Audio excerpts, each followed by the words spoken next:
Hey guys, welcome to the Bourboneering podcast. I'm your host Austin. Today I'm talking about the Baton Rouge Bourbon Society. This is actually going to be a two-part episode, so let's get started. So this first part, I will be talking with the president of the Baton Rouge Bourbon Society, as well as he's also the co-founder. And I'll be talking with a fellow member of mine, David, the president of the Bourbon Society, gives a really good groundwork of what the society is, what it was, and what it will be. And Brad gives a good explanation of what the society is doing right now in terms of from a member's point of view, just like me. So y'all don't have to hear just from me. Now, part two is going to be a little bit longer. It's talking again with Brad and another member, Jess, about more of the impact that the society has, the impact, what it's doing, as well as what bourbon societies or community societies as well, how they have an impact on people, a lasting impact more than just drinking with friends. Anyway, without further ado, let's get started. We're going to hear from David first, and then I'm going to go into my interview with Brad. Enjoy. All right, guys, I'm here with David Steele, the president and co-founder of Baton Rouge Bourbon Society. Hey guys, how's it going? He's going to talk to us a little bit about what the Bourbon Society is and what they or we are doing around now, even during this outbreak and the stay-at-home order. Y'all have heard me talk about the Baton Rouge Bourbon Society at length on different episodes of my podcast. So finally, here's the guy behind the curtain. We get to learn a little bit more about what that is. So David, how would you explain the Baton Rouge Bourbon Society? Like, how did it start, and what's your goal with it? So simple enough, it's what we are as a community. That's been my mantra from the beginning. I wanted to just find a group of guys and girls that like bourbon, that wanted to hang out and wanted to be there for each other. It started, coming on, it would be 5 years in May. So next month it's 5 years. It was just a simple idea that I was watching a documentary called Bourbon Tucky, and it's a great little documentary off of DirecTV, so if you have that, you can check it out. But they interviewed the president of the Los Angeles Bourbon Society, and I was like, well, that's really cool. Do we have a bourbon society? And I asked my wife, she Googled it, nothing came up. So I texted my best friend Jacob, who's the co-founder with me, and I was like, hey man, we're doing a bourbon society. He's like, sure, let's do it. And we just kind of fumbled along the way. 5 years later, this is where we are. So That's kind of how I found y'all. I heard about bourbon societies elsewhere, and I was like, I wonder if there's one in Baton Rouge. So I Googled and Instagram searched, and here I am too. What kind of things does the Bourbon Society do? What events do y'all put on and different things like that? We do all sorts of events. Granted, right now is a different story, but generally, if we were not in a global pandemic, we would have a monthly social, which would be at a different bar or restaurant around town where we might come up with like a special flight, a cocktail, something like that, just something to get some people out at. We probably would also be doing some sort of tasting that month, a different event, whether we do like a blind tasting or a bottle share. We had, this last month we actually had to cancel, but we had Ragged Branch. Alex Toomey, the owner of Ragged Branch, he was supposed to come in March and do a tasting with us. And then we also do quarterly socials, which are like our really big. We probably have like 100 people there go to those events, and we have a lot of fun giveaways, and we do those at one of our partner bars. Our partner bars are bars around town that we get discounts at. We're members, you get a discount, 10-20% off the bar tab there. So those are like our three styles of events. But we also do charity events. We do just anything and everything. Barbecue events, it's all, whatever we can kind of come up with and choose to do, we just do. So No, I think the second biggest perk of this group would be one of these right here, these barrel picks. Tell us about your our barrel pick program. Yeah, barrel picks. It's been something I've wanted from day one. and I knew that we could logistically do it. I just needed to find the right partner. And that's where Oak Point came in. I met Clint at Oak Point over 2 years ago. He had just come out with a Woodford Reserve barrel pick. One of my buddies who was a member told me about it. I ran up there to go try it, fell in love with the bottle, reached out to Clint, who was the manager, and said, hey, you got to get a product. Let's get together. And about a year later, my brother started working there, and our relationships continued to grow. We had more people around, and I was like, so do y'all want to start doing barrel picks?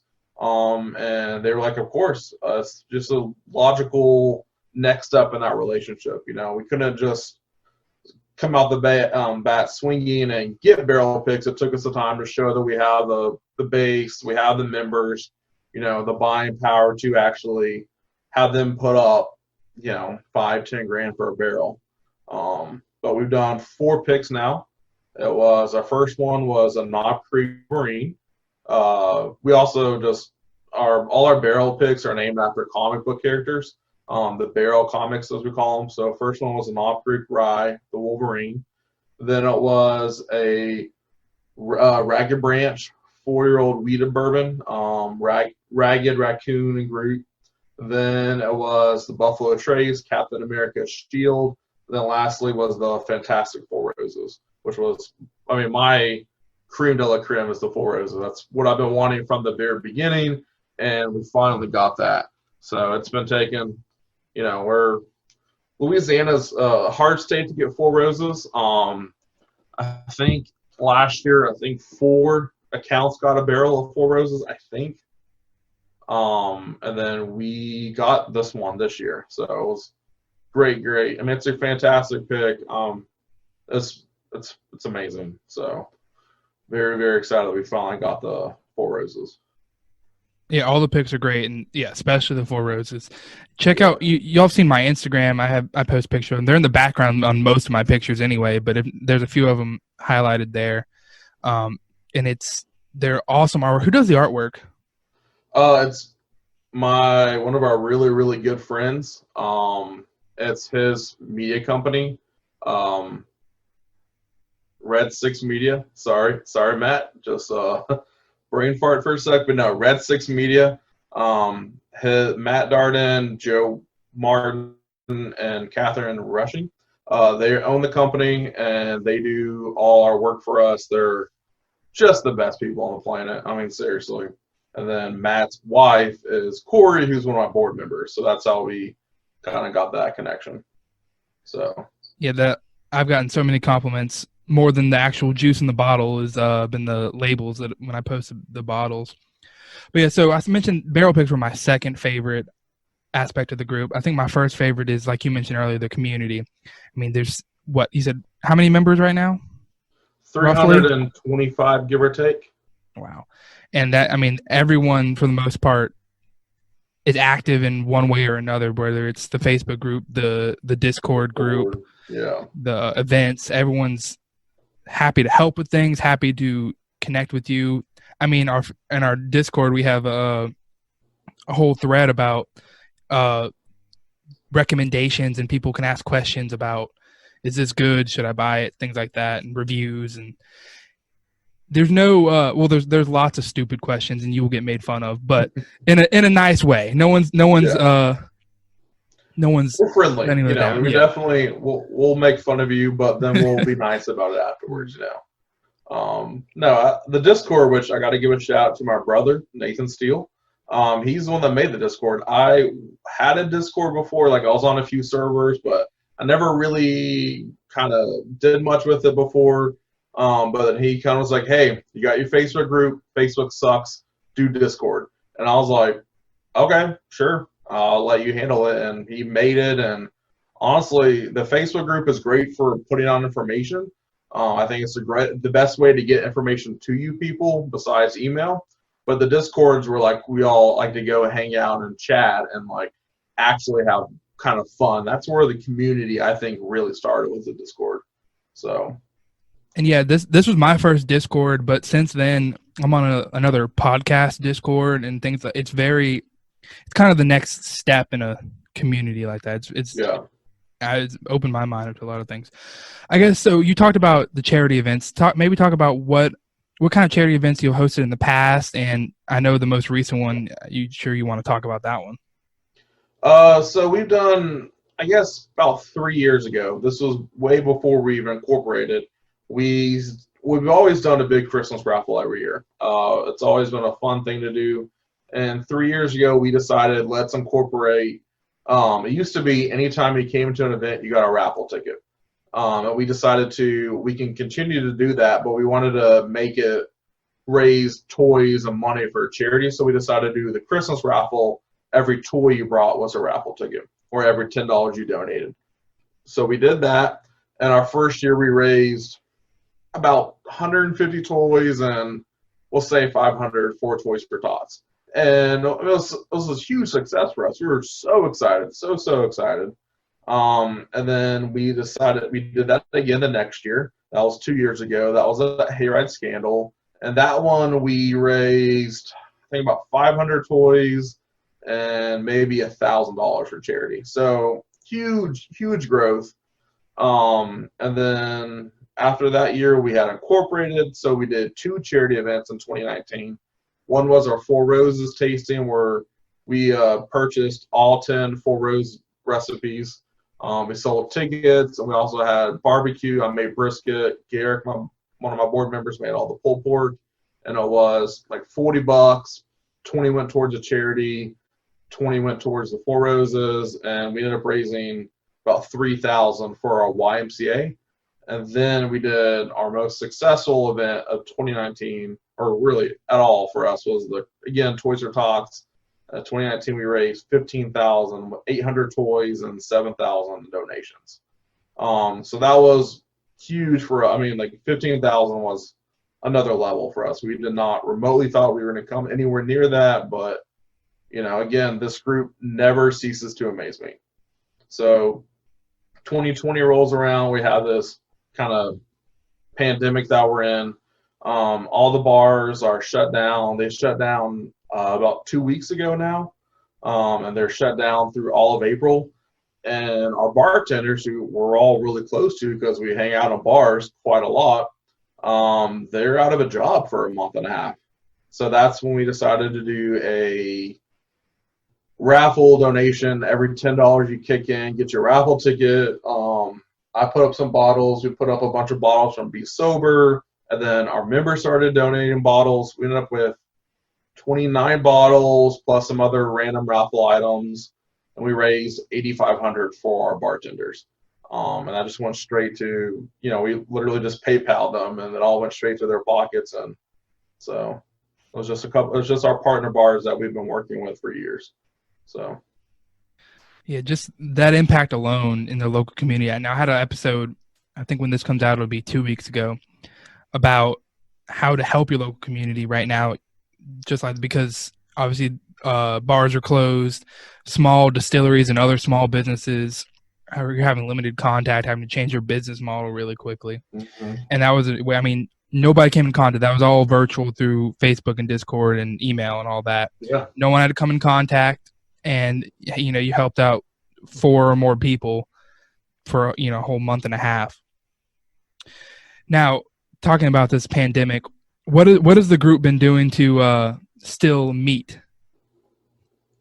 It's funny you say that because you and I are doing it right now. Zoom. Something that I had no idea existed 2 weeks ago. I didn't know this was a thing. But we saw it. I think actually the first time I saw it was one of our members who is a professor at LSU, English department. He talked about it on his Facebook, and he's like, yeah, we're using this Zoom to talk to my students now. And I was like, oh, that's kind of cool. And I kind of Googled it, read about it, talked to my wife and the board, and we were just like, well, let's adopt it. Because, our guys, with our member group, we have, I don't know exact numbers, but I wouldn't be surprised if maybe 50% of our guys are working from home. I wouldn't be surprised if 10% have probably lost their jobs at this point or are on furlough. And then the other 30 to 40% are all plant workers. And they're it's scary what's going on in the plants right now with with all how they work in close quarters. One person gets it, then they all get it basically. So we just have a lot of guys. Everyone's just kind of bummed out right now. Everyone's just this situational depression. I mean, the whole country is experiencing it. So we just wanted to connect with everybody to try and keep spirits up, and that's how this all started. Was just trying to hang out, and it's went from like a Zoom that I thought I was like, we'll be lucky if we have like 30 minutes of us chatting, which ended up being 3 hours. And that was like a week ago. And then since then, we just keep on doing them every couple of days, and people are joining. We've had a Scotch expert, our resident Scotch drinker, Scotch on the Bayou, Leanne Rayner. She came and talked to us for like 2.5 hours about Scotches. We had our local mixologist, Daniel Keller from Hayride. We did a Zoom with him last night where he just made some drinks for us, gave us the recipes, and then did a Q&A for an hour. We're doing trivia tomorrow night. Just something fun to do. So we'll do trivia every Friday night as a way to, keep people interested. And then the winners are going to get gift cards to our local restaurants to try and help boost the local economy a little bit. Then we're just working to getting other experts. We have a cigar night next week coming up. Our local distiller, Sugarfield Spirits, they're going to do a Zoom with us next week to talk about the distillation process and what they're putting out. So, we're just trying to get people interested, give them something to do, because, otherwise you're just sitting at home watching TV, which is fun, but, we're humans. We need more than that. We need interaction. We need something to look forward to. Yeah, and I think y'all are doing a great job of that. In a few minutes, I'll be talking with a couple other members and get their side of things, but I can tell you right now what they're going to say. It's been a great way to get your mind off what's going on right now. Even before this whole pandemic, it was a great way to get your mind off of work or school, whatever it was. And it's like you said, you build a community that you never would have thought you would have had without this. Yeah, and that's how I feel, and without getting too sentimental or sappy, I genuinely think right now it is my responsibility, because I'm a paper pusher. I'm an accountant for the state. I'm not out there selling groceries or in the hospitals or anything that's remotely important. It's not. My job is important in the microcosm compared to like James or my brother or Clint or anyone else. It's not what it is. But so my responsibility is just to try and bring happiness back out here, just to do what I can to keep to keep our members who are out there on the front lines, working on the front lines, doing essential jobs. I got to do what I can to keep them happy. So that's how I feel about it. And I know, so James, you'd mentioned he's a doctor. We have at least a couple doctors and other people that work in the medical, 3 doctors, and I'm sure more people who work in the medical field. Like you said, a bunch of plant workers that will be actually on site and not be able to work from home.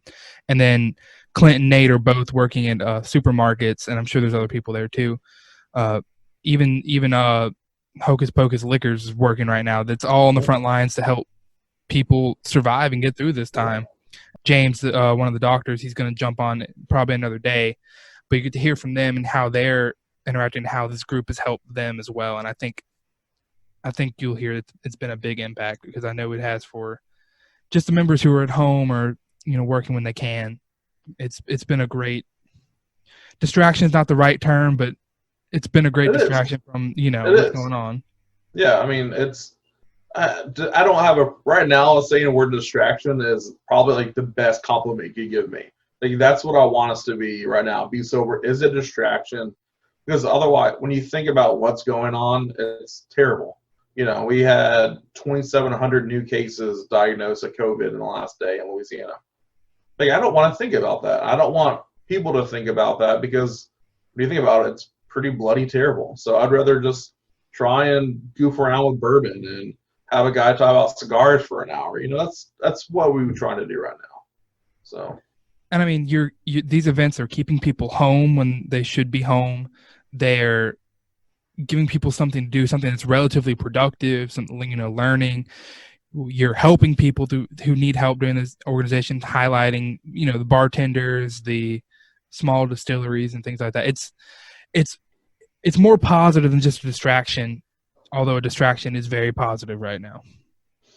I appreciate that. I mean, that is, from day one, we've always tried to work with our local guys to support our local bars, our local grocery stores, our liquor stores. That's what we want to do, is support each other. I mean, that's what it is. That's the fabric of society, is just keeping each other up.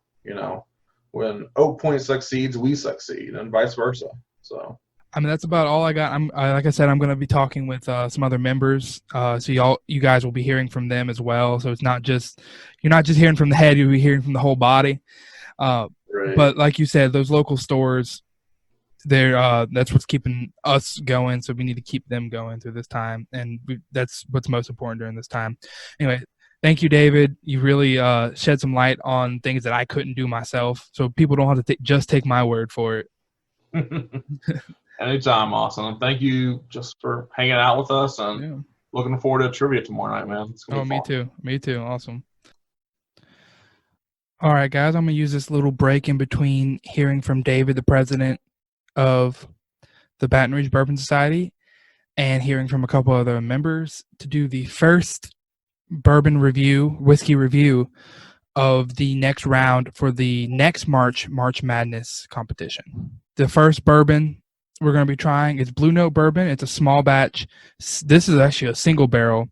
They're located in Memphis, Tennessee. They are a smaller distillery out of Tennessee.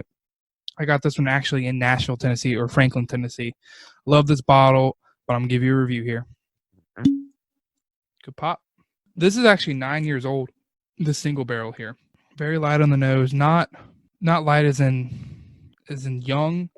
Light as in it's sweet. It's not heavy oak, although it is 9 years old. It's got some nice color to it. It's got some cinnamon notes. Obviously some vanilla. A little bit oak in there. It's more floral. I'll compare it more to a Four Roses. Let me see what I get on the taste. That nuttiness comes in there. It's still a little floral. Still leaning toward that Four Roses versus the Jim Beam product. I almost get a buttery note though. That's really good. Floral, buttery, like a light buttered toast, but not really toast. More like just barely crisp toast. Beautiful. It's a higher proof. It's 105 proof, so 52.5% alcohol.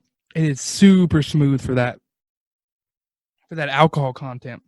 Not spiky at all. I couldn't even hardly tell that it was that high proof. I would have guessed off the taste. I mean, it's plenty of flavor, but just off how difficult it is to drink, or easy it is to drink for that matter, I would have guessed it was a lower, maybe 45, 50-ish.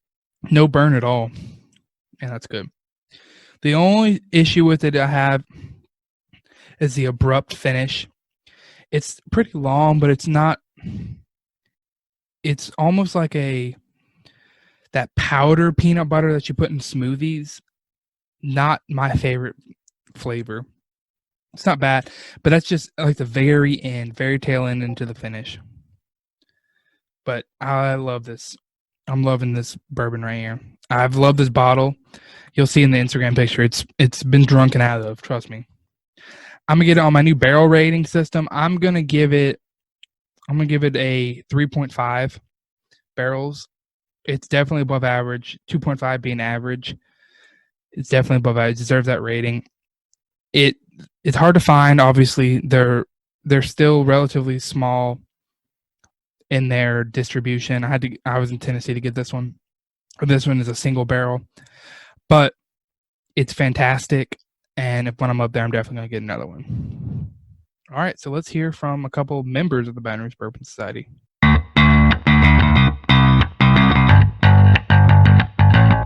Hey guys, Austin here with Bourboneering to talk about Prestige decanters. Prestige is where I get my whiskey tasting glasses for all my podcasts. I do all my reviews with these glasses. They're a beautiful tulip shape. They also have a lot of fun rocks glasses and things like that, as well as beautiful decanters like their name suggests. use the link in the description below and use promo code Bourboneering, and you can get 8% off your order at Prestige. It helps the show out, it helps you out, and helps them out. So check them out when you get a chance, and thanks for listening.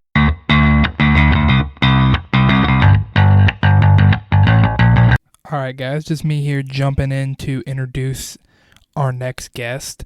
I will be talking with a Baton Rouge Bourbon Society member named Brad, also known as Old P-Rogue or Old P-Rogue.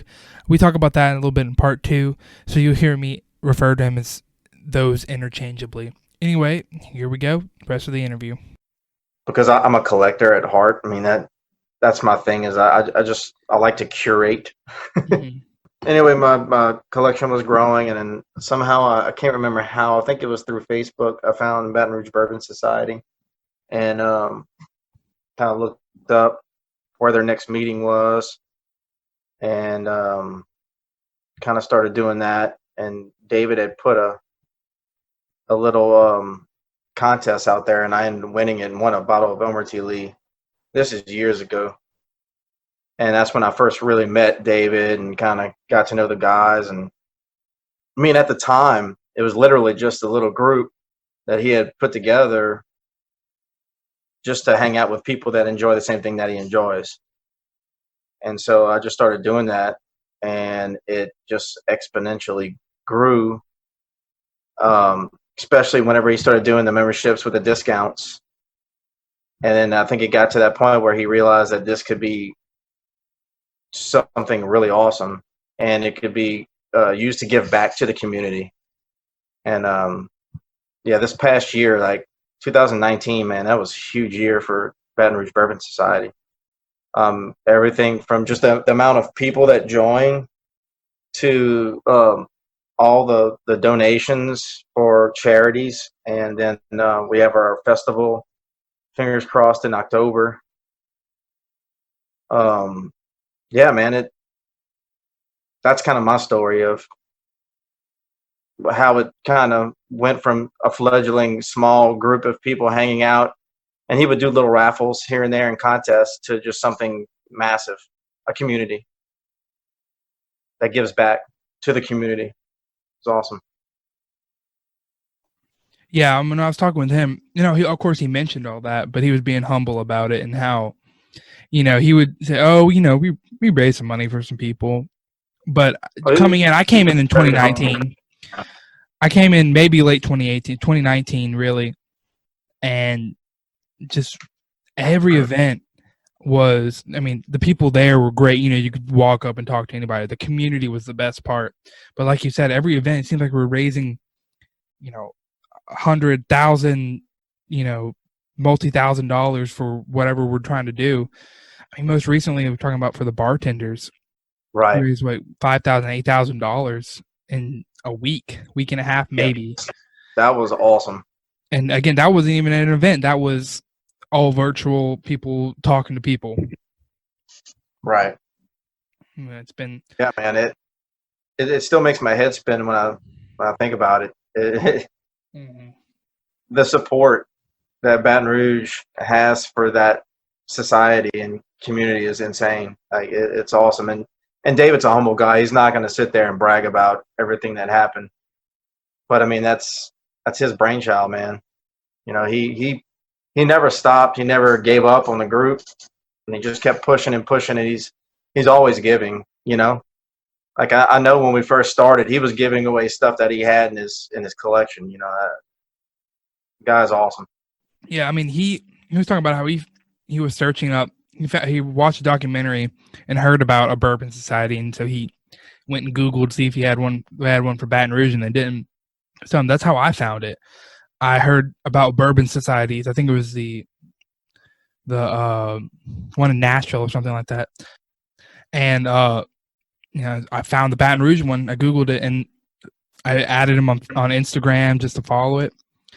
And we ended up chatting over Instagram. I 3D printed some coasters or something for him. Here we are. It's crazy how all this happens. It's like that. Yeah. That's why it's like a hard pill to swallow how big we've gotten, and the group of people, man, it's just they're awesome. You know, it's hard to fathom.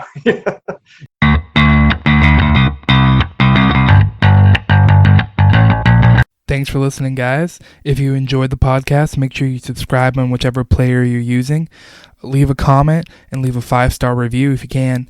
Once you've done that, go follow me on Instagram at Bourboneering or on Twitter at InBourbon, or go like our Facebook page, Bourboneering. All this, as well as my Prestige Decanter affiliate link and a link to sign up for a weekly newsletter, are all below.